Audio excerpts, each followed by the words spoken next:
I never thought the sound of a fire alarm could feel like a trigger, not for danger, but for betrayal. The shrill beeping that Friday morning was supposed to mean nothing more than another mandatory drill, another inconvenience before lunch.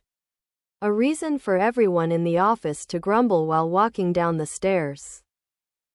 I had my bag slung over my shoulder, my phone still open on a half-finished email to a client, when the building's PA system blared, "Attention, please evacuate the building immediately."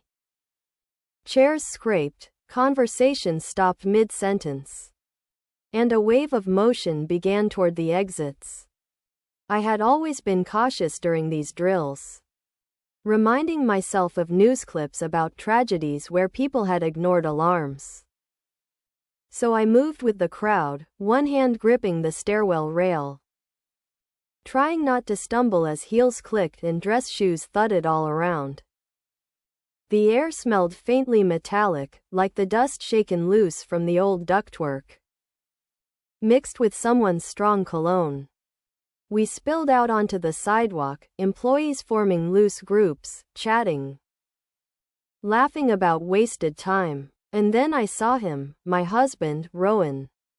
He works 2 floors above me in the marketing department. Different division, same company.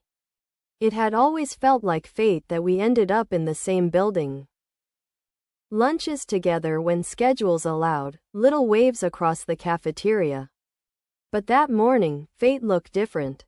Because Rowan wasn't walking out alone. His hand was locked around hers. I froze, halfway between stepping off the last stair and joining the crowd. The sun was glaring, bouncing off the glass facade of the office tower, making me squint. But even with the brightness stinging my eyes, I couldn't mistake what I saw. He wasn't guiding her like one might in a crush of bodies, a casual brush of fingers. His grip was firm, fingers woven, their arms swinging slightly in rhythm. She was tall, brunette, someone from his team I'd seen only once at the holiday party, Carina. If I remembered right, she had worn a red dress that night. And I'd told myself she was just one of those effortlessly confident women who make others feel invisible without trying. Now, in the sharp daylight, her blouse clung to her shoulders. And she laughed at something he whispered. They didn't let go even when they cleared the doorway and had space. My chest tightened in a way that had nothing to do with running down 5 flights of stairs. People around me pulled out phones, checked messages, made jokes about beating the alarm time. To them, it was routine. To me, the world had shifted, and nobody else noticed. I stepped onto the sidewalk, my pulse hammering. My mouth went dry, a taste of copper spreading as if my own body knew something had ruptured.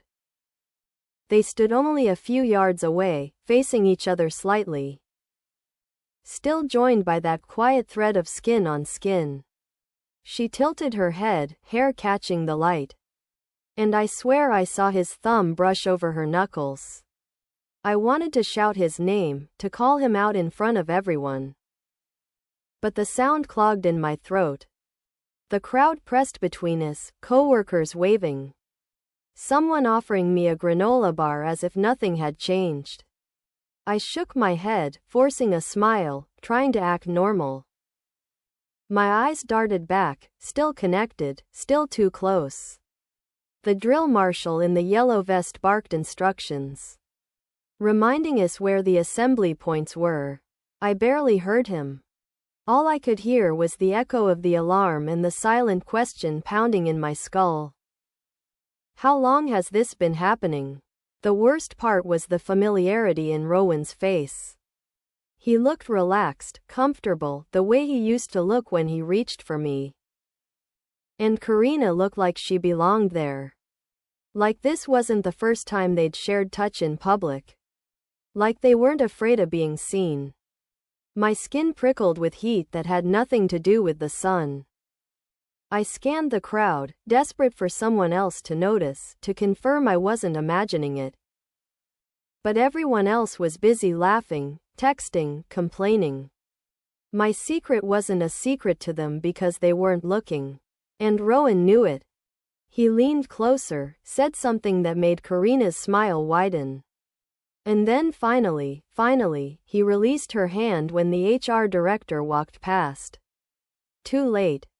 I had already seen. The seconds stretched long, like frames frozen in my mind. The smell of exhaust from a delivery truck. The chatter of a group of interns comparing weekend plans.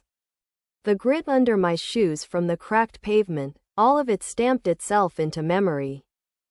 Alongside that image of his hand in hers. People say you remember the little details when your life changes, and maybe they're right. I remember the wind pulling at the edges of my jacket. The sting of sweat forming at my hairline. The way my phone buzzed with a calendar reminder I didn't even check. I remember thinking absurdly that if this had been a real fire, maybe I would have lost more than just trust. And then Rowan looked up and saw me. His eyes widened for a fraction of a second before he smoothed his face back into calm, lifting his hand in a casual wave like nothing was wrong. As though I hadn't just watched him step out of the building holding another woman's hand. My body betrayed me. I waved back, my lips curving into an automatic smile. My brain screaming at the disconnect. I felt like an actress trapped in a role I hadn't auditioned for. The role of the oblivious wife. Around us, the drill wound down. Supervisors checking off names, people drifting back inside once the all clear was given. Rowan walked toward me, his pace easy, his shirt untucked slightly from the run downstairs. Carina peeled away in the opposite direction, not even glancing my way. He reached me just as the crowd began to thin. "Hey," he said, slightly out of breath. "Crazy, huh? These drills are a mess." His tone was light, too light, like he was playing a part too. I swallowed hard, forcing my voice steady. "Yeah," I managed, my throat dry.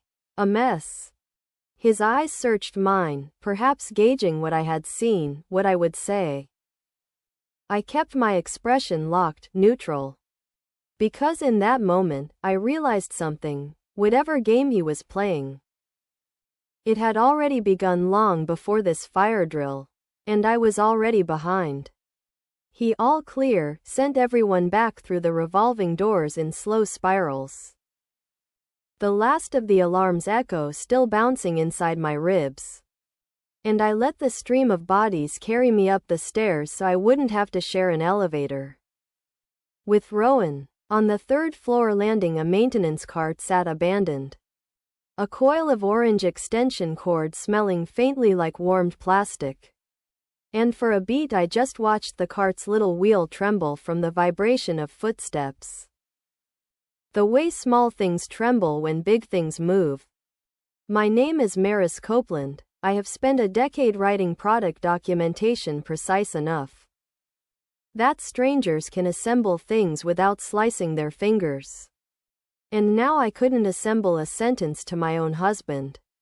At my desk, the usual office sounds resumed, printers waking. The clack of someone's mechanical keyboard. The distant thud of a door that never latched right. An auto-generated email arrived from facilities. "Thank you for your cooperation during today's fire drill." It included a tidy SharePoint link to evacuation rosters and a note about safety partners. My cursor hovered. Click. A spreadsheet opened. The kind with pastel color coding and unnecessary clip art, and there it was. Marketing, Rowan Ellery. Accountability pair, Carina Vale. The word pair wasn't the same as hand.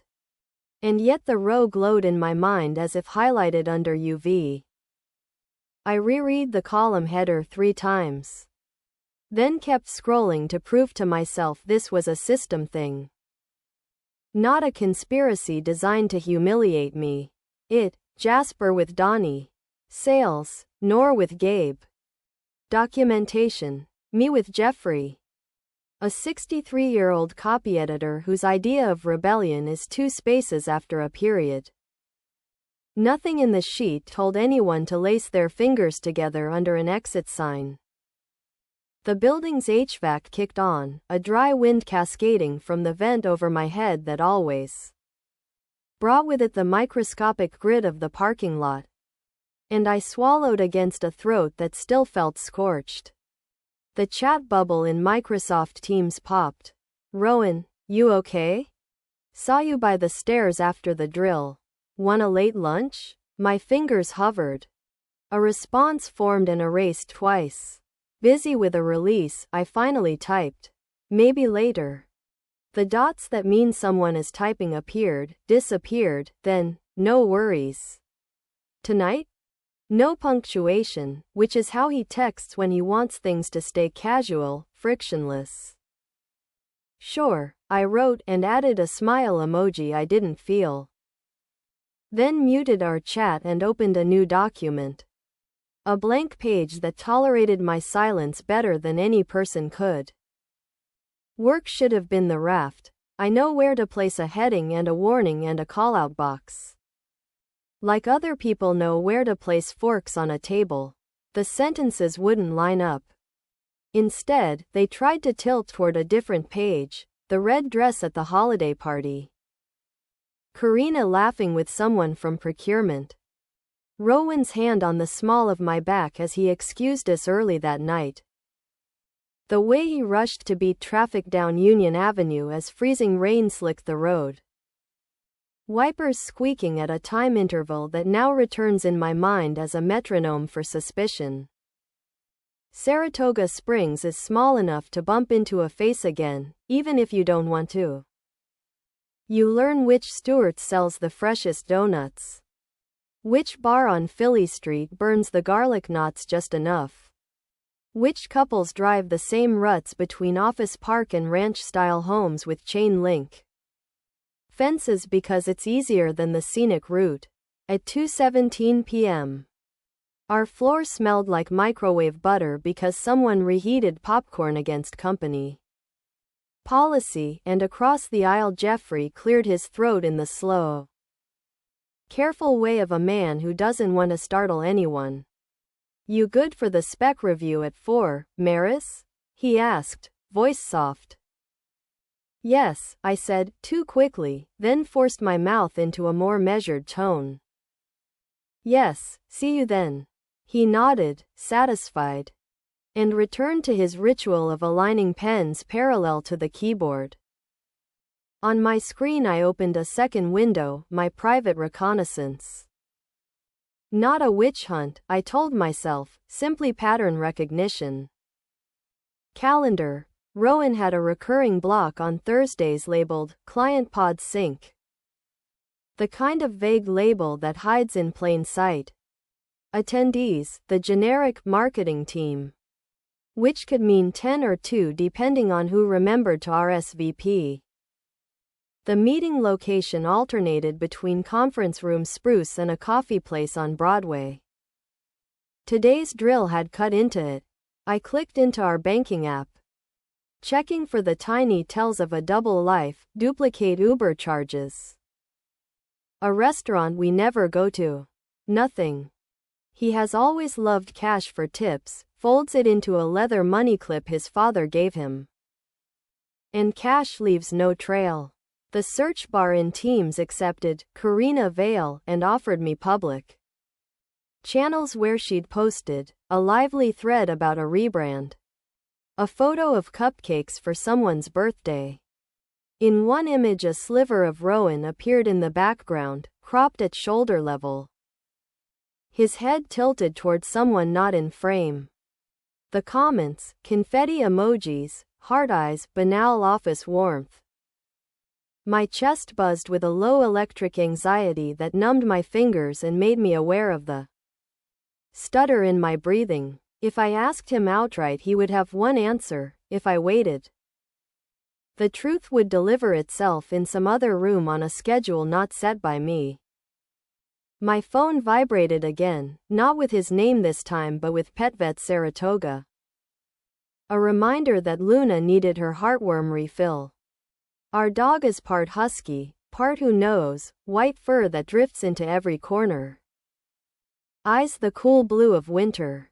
Luna knows the sound of Rowan's car before I do, tires crunching. Gravel differently than mine, and her loyalty has always been an uncomplicated thing. A body flung at the door with joy no matter what else has gone wrong. The memory made the space behind my collarbone ache. At 3:05 p.m. I went to the kitchen to pour coffee strong enough to scald. The machine coughing like an asthmatic dragon as it spit dark liquid into a paper cup. And through the glass wall of the hallway saw Carina glide past, talking to HR's Alicia. No red dress now, a slate blouse tucked into black trousers. A badge lanyard with a tiny enamel pin shaped like a loon. She laughed, head angled, and touched Alicia's elbow. The sort of polite work touch you forget immediately. When the hallway emptied, she checked her phone.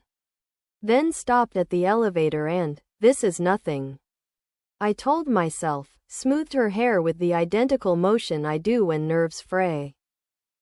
I returned to my desk and wrote 3 pages of usable documentation in a surge that felt like outrunning a storm. At 4:12, halfway through the spec review, Rowan sent another message. "Thinking Thai tonight? The audacity of curry after a fire drill." "Sure," I answered, already tasting basil and the careful way he would set the takeout bag down, as if a soft landing could erase fingerprints. We live in a single-story house near Geyser Road. A place with cream vinyl siding and a yard we never landscaped because we couldn't decide on shrubs. He chose it for the distance from downtown. I chose it for the way morning light spreads across our bedroom wall like a sheet someone tries to shake out. That evening he arrived at 6:31 with a paper bag and that grin he uses when he knows a weekend is close. Luna went wild, paws scraping the laminate, nails clicking. He leaned down to ruffle her mane, the shape of him familiar enough to make the room tilt. I stood by the counter and watched the choreography of his hands as he unpacked gingerly. "Green curry, pad see ew, spring rolls. You good?" he asked, eyes on the plastic lids. The drill spooked some people. The tone was careful. A toe dipped into a pool of temperature unknown. "Fine," I said, and bit into a spring roll too hot. The crunch loud enough to pass for something like normal married dinner sound. He poured seltzer into glasses, the fizz rising like 100 small secrets escaping. And set mine next to the placemat we never use. Carina twisted her ankle on the stairs, he added lightly. Grabbed my hand without thinking. "Those stairwells are crowded." An explanation he had thought about for hours and tried to make sound like it had just occurred to him. My tongue touched the roof of my mouth where the burn lived. "Is she okay?" "Yeah, fine. She's tough." The word tough held a fondness he probably thought I wouldn't hear. Luna snuffled under the table and sneezed. And we both laughed because the sound was ridiculous. A perfect comic beat that didn't belong to either of us. And for 5 seconds I was just a person with a dog and takeout. Then his phone lit face down on the counter, a bloom of light under black glass. And the preview banner showed one word before the screen dimmed, "Tonight?" No name in the preview, he'd changed that setting months ago when our banking app started sending alerts. I could have ignored it. People text about yoga, about trash pickup, about shows. The word hooked under my skin like a fish barb. "Work?" I kept my voice flat. He flicked the phone upright with an easy thumb, too easy. "No, Matt asking about poker." Matt hasn't played poker in 2 years since his twins were born. I know because he told me in a grocery line while comparing marinara sauces. That wild-haired new dad look of a man who misses weekends. Fun, I said. Rowan's grin tightened by a millimeter. A thing no one would see unless they kept a mental catalog of his micro-expressions the way I do. He moved the conversation to our neighbor's snowblower and to plumbing and to a documentary about glacial lakes that he wanted to watch later, his chatter a rope tossed across the gap. After dinner he insisted on dishes, sleeves rolled, forearms slick with warm water. A domestic tableau we have curated for years to reassure ourselves that function equals health. I stood with a towel and watched suds slip in fractal rainbows toward the drain, the kitchen light reflecting in them like 1,000 exit signs. When the counters were clean he kissed my forehead in a way that used to undo me and now felt like someone touching a thermostat, adjusting.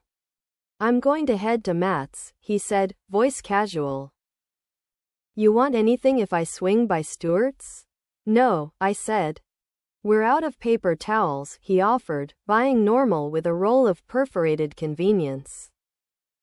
Okay, I said. He left at 8:02. Luna pressed her nose to the space at the bottom of the door and whined once, then wandered to her bed with a sigh heavier than her weight. I stood in the quiet and listened to the house settle, to the baseboard heat ticking and the faraway hum of someone's lawn equipment still at war with August daylight. The phone he hadn't taken sat on the counter. He'd grabbed his work phone instead. Both look identical in their cases, black rectangles containing worlds I can't touch.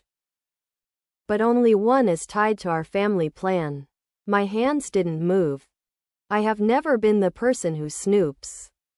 You don't work in documentation for a decade and not develop rules about boundaries and permissions. I also have a rule about smoke and fire drills. When you smell something, you find the source before it finds you. I picked up the phone and stared at the lock screen. The small white padlock icon shining like a dare. Face ID resisted me, of course. I set it down, ashamed and furious at the same time, and opened my laptop instead. Map open. I watched his dot move because that's a feature families opt into when one of them gets lost. Hiking and never toggles off. He never toggled it off. The dot followed Geyser Road east, then turned north on South Broadway. Then east again on Lake Avenue. Not Matt's neighborhood.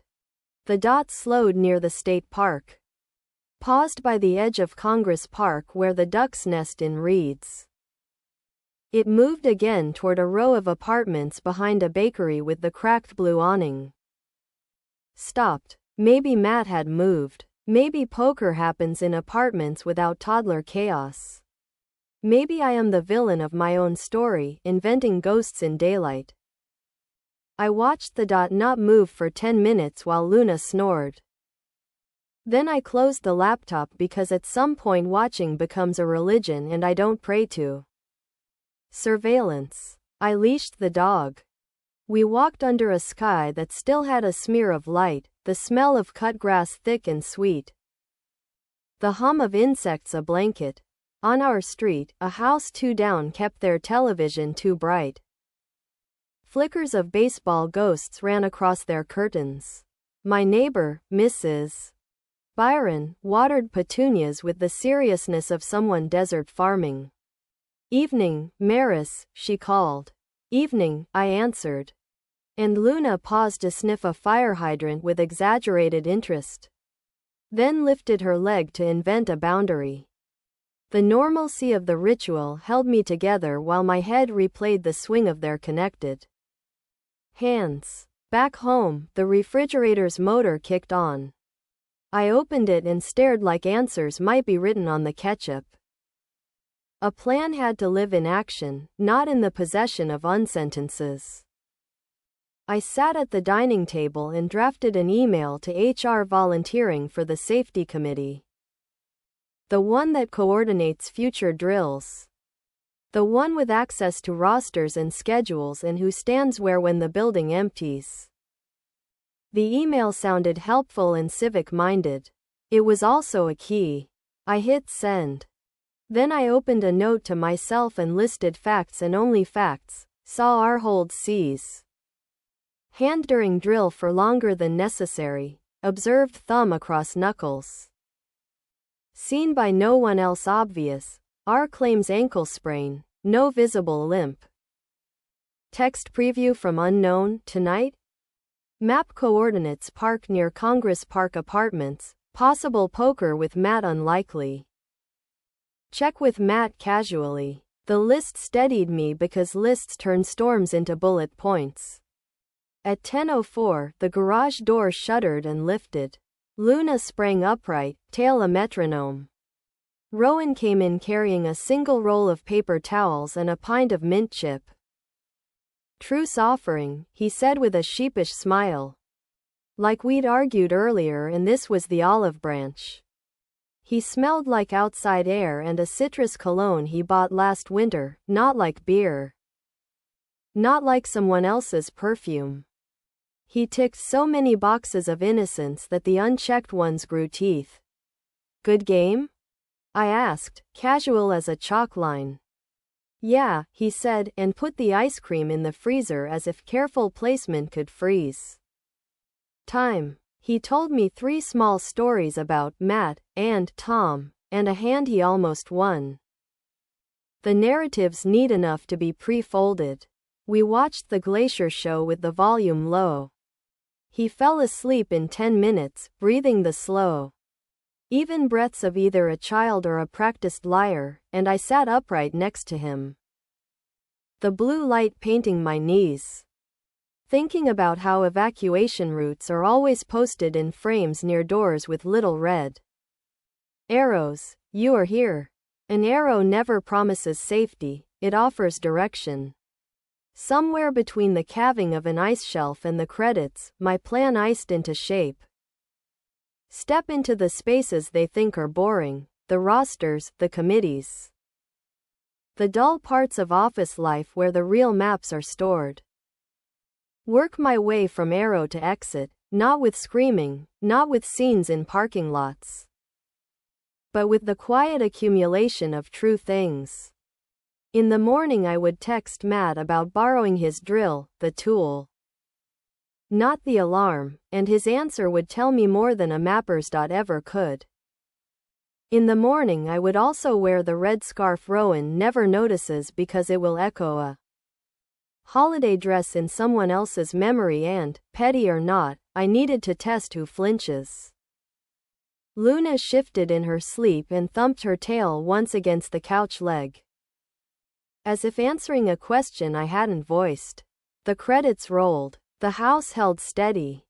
Somewhere across town, in an apartment behind a bakery, a light went out or didn't. And in the faint reflection of our black TV screen I saw us as outlines. 2 figures not touching, and in the gap between those silhouettes the exit sign glowed. Patient, unwavering, a promise that there is always a way out even when the hallway smells like smoke and your hands won't stop shaking. Mrs. Byron was still out front in her slippers, watering the petunias like they were holy relics. And she waved at me with the hose dangling, spraying a crooked arc into the grass. I lifted my hand back, forced a smile, kept moving so she wouldn't stop me with small talk. Luna tugged at the leash, nose glued to the ground. And I let her pull me further down the block until the quiet swallowed us. Just the sound of crickets and the faint hum of traffic from Route 50. My mind kept circling that map. Still parked near the bakery apartments. Like a compass needle locked in place. Every step, the leash jerking, the smell of late summer leaves. None of it could distract me from the image of Rowan's hand wrapped around Carina's. I tried to picture the inside of those apartments, the layouts, the curtains. What excuse he'd give if I knocked on the wrong door and found him there. By the time we looped back, the house looked the same as always, porch light humming. A moth battering itself stupid against the bulb. Inside, Rowan was already home, shoes kicked off, TV murmuring low. He glanced up like nothing was unusual. Like he hadn't been gone just long enough to set my nerves on fire. "You took Luna for a long one," he said, stretching his arms across the back of the couch. "She needed it," I answered, unclipping her leash. My voice sounded almost normal, and that terrified me more than a scream would have. He patted the cushion beside him. "Come sit. The show just started." I sat, body rigid, watching him out of the corner of my eye. He smelled faintly of detergent and mint, not bars or beer. But the clean scent made me suspicious, like he had scrubbed something away. His phone sat face down on the armrest, glowing once, then fading. He ignored it. I memorized that too, every flicker of behavior. We watched the show without speaking. My brain split in two, one half cataloging plot points on screen.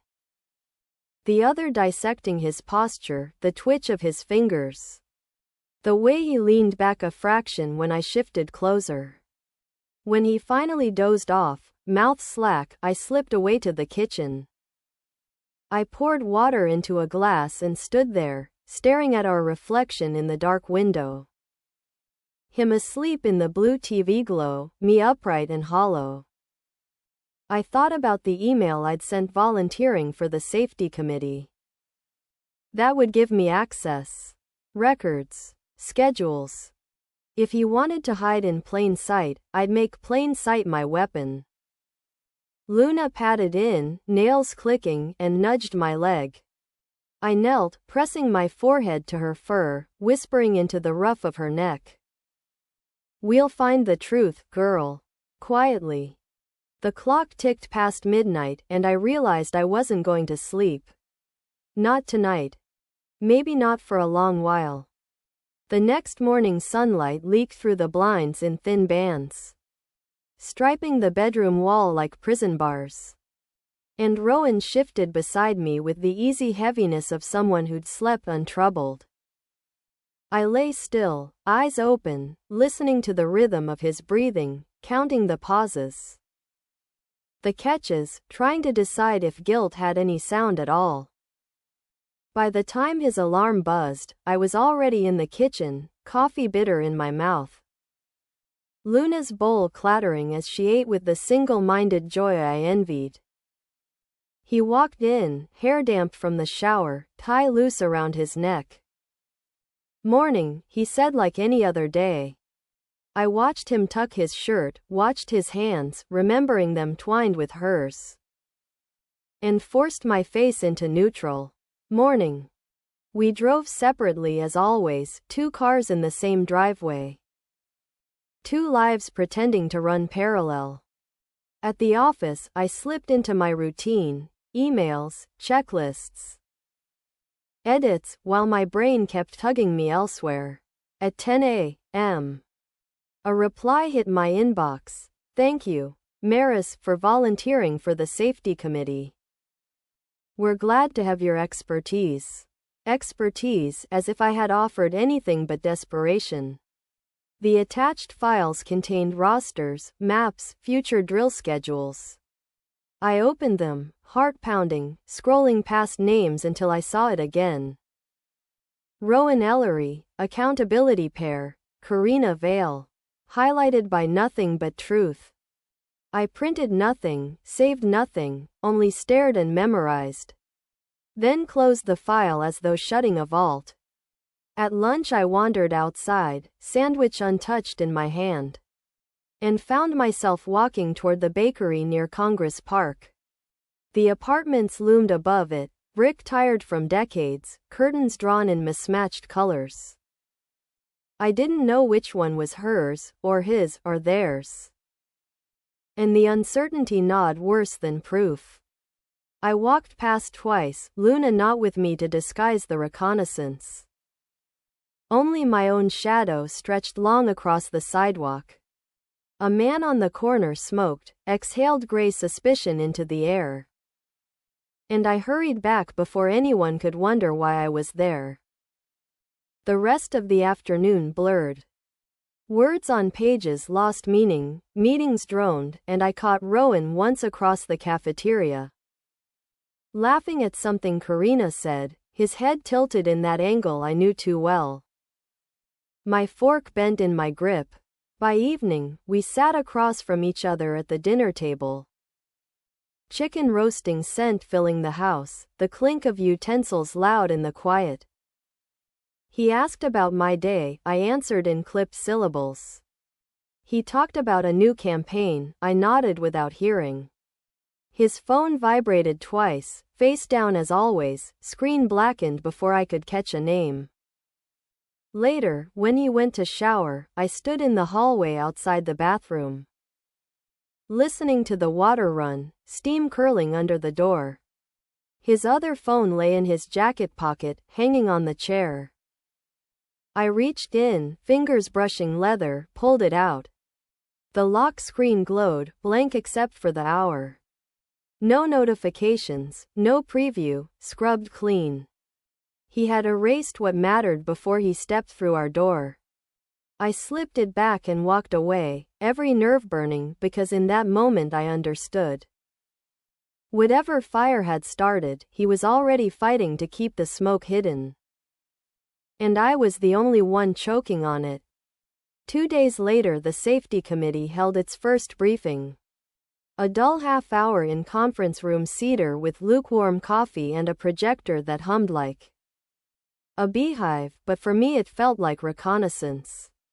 I sat at the far end, nodding as facilities droned about exit signage and stairwell capacity, pretending to take notes while my eyes kept sliding to the roster packet in front of me. Rowan's name paired with Carina's again. This time annotated with a check mark from last week's drill, proof preserved in ink. My pulse fluttered as I traced the line with my pen, then quickly scribbled something meaningless in the margin so no one would notice where my attention lingered. After the meeting, as the others shuffled papers and made polite small talk, I lingered near the sign-out sheet until the room emptied. My hand hovered, tempted to slip the roster into my folder. But theft would leave a hole someone might notice, and this war had to be invisible. Back at my desk, I opened Teams, cursor blinking in the search bar. I typed Carina Vale, hovered, deleted, typed again, then finally clicked. Her profile picture filled the screen, cropped at the shoulders, smiling, eyes too direct. Below, her activity log scrolled with birthday wishes, project updates. An office meme about Mondays. Buried 3 weeks back was a photo of cupcakes on a desk. I zoomed in. Behind the frosting swirl, blurred in the background, Rowan's distinct wristwatch glinted, the leather band frayed at the buckle where Luna had chewed it years ago. He had been there, leaning close. Close enough to appear by accident in someone else's capture. My stomach tightened. That evening, dinner was pizza, boxes spread on the counter, grease soaking through cardboard. Rowan poured soda into mismatched glasses, the fizz loud enough to drown silence. Long day? He asked, mouth full of pepperoni. Meetings, I said. He smiled, casual, too casual. Later, when he stepped outside to take a call, I drifted to the window. He stood on the driveway, back turned, shoulders hunched slightly, phone pressed close. His free hand gestured, sharp movements softened into shadows by the porch light. I cracked the door just enough to hear. No, tonight's tough, he murmured. She's watching everything. A pause. Then quieter. Tomorrow. He ended the call, slipped the phone into his pocket. and returned inside with a grin practiced enough to fool anyone who wasn't listening. Matt says poker's on next week, he offered. I nodded, forcing my face to stillness, and when he kissed my cheek. His lips were warm but his words still echoed, she's watching everything. He was right. And I would keep watching until the moment watching wasn't enough. Saturday arrived wrapped in a deceptive calm. The kind of morning where sunlight poured through the blinds and the air smelled faintly of cut grass drifting in from a neighbor's mower. But underneath the calm my nerves rattled like loose change in a pocket. Rowan suggested a trip to the farmer's market, his voice bright, his tone rehearsed. As if wholesome errands could wallpaper over cracks. We walked past stalls of tomatoes and fresh bread. His hand brushing mine only when other couples strolled by holding hands, and I let him. Playing my role, the loyal wife in a public script. I studied him as he picked out peaches, weighing them with a tenderness that used to belong to me. Carina appeared 2 aisles down near the honey stand, sunglasses perched on her head. Tote bags slung over one shoulder. Rowan spotted her too, and in that instant his entire body betrayed him, his spine straightened. His face lifted in a brightness too sudden, too sharp. She waved, casual, like a coworker acknowledging another. But her eyes flickered quickly to me then back to him. And the current between them crackled in plain sight.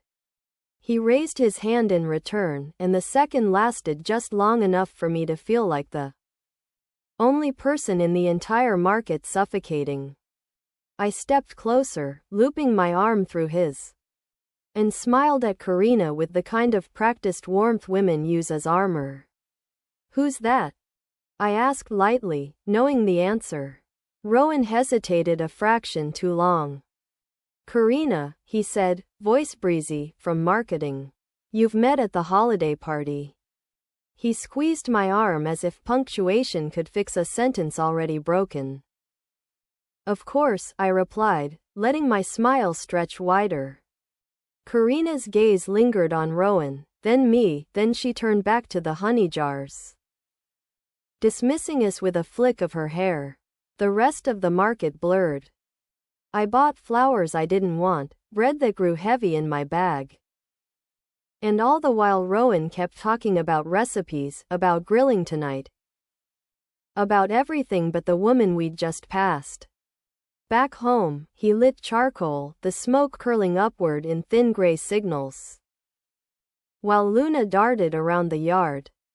I stood at the kitchen sink, watching him through the window. And my reflection overlapped his figure outside, as if we lived in parallel dimensions.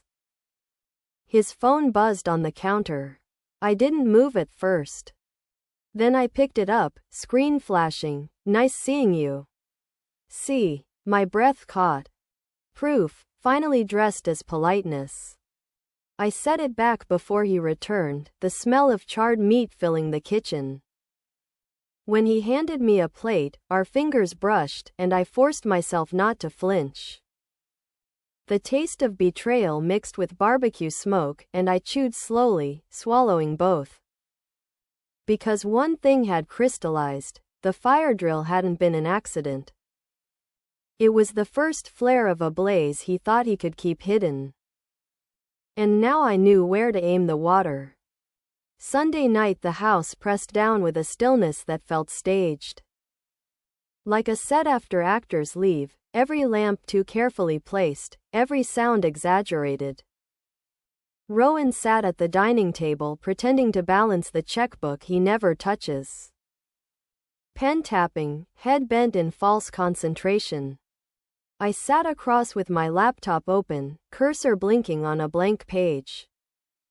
And between us the silence swelled until it felt like a third body in the room. Luna whined once from her bed, restless, and the sound broke me. Who was she to you? I asked, voice flat, no introduction, no build-up. Rowan's pen froze mid-tap. His eyes lifted, confusion arranged neatly on his face. What? Carina. The handholding. The texts. The apartment near the bakery. Each word landed like a stone on the table. He blinked, shook his head slowly. You're reading into things, Maris. She's a coworker. You've built a story in your head. I laughed then, sharp, foreign. A story? You think documentation specialists don't notice details? I live on details. His jaw flexed, his lips forming a line. You're paranoid. He pushed his chair back, the scrape against tile loud enough to jolt Luna upright. I closed the laptop and slid a folded sheet across the table. The committee roster I'd quietly copied, his name paired again and again with hers. Black ink undeniable. Paranoid? I whispered. His hand hovered above the paper, then withdrew as if it burned. He turned, walked toward the door, muttered something about needing air, but I followed. Don't you dare walk away. He stopped on the porch, night air heavy with damp leaves. Streetlights casting halos on the pavement. For a moment, he looked like the man I married, shoulders hunched against the world. Eyes searching for the right thing to say. Then his phone buzzed. He didn't even flinch, didn't even hide it.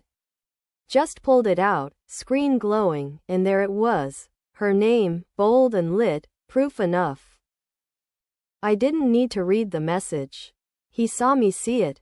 Silence again, bigger than both of us. Luna padded out behind, nails clicking softly, tail low, sensing the fracture.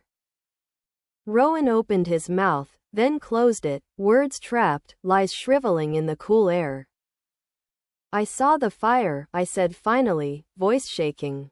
Not in the building. Between you and her. And I won't be the one choking on the smoke anymore. I turned back inside, left him standing there with the night pressing close. In the kitchen, I pulled the circuit breaker binder from the drawer. Flipped to the evacuation plan taped inside the cover.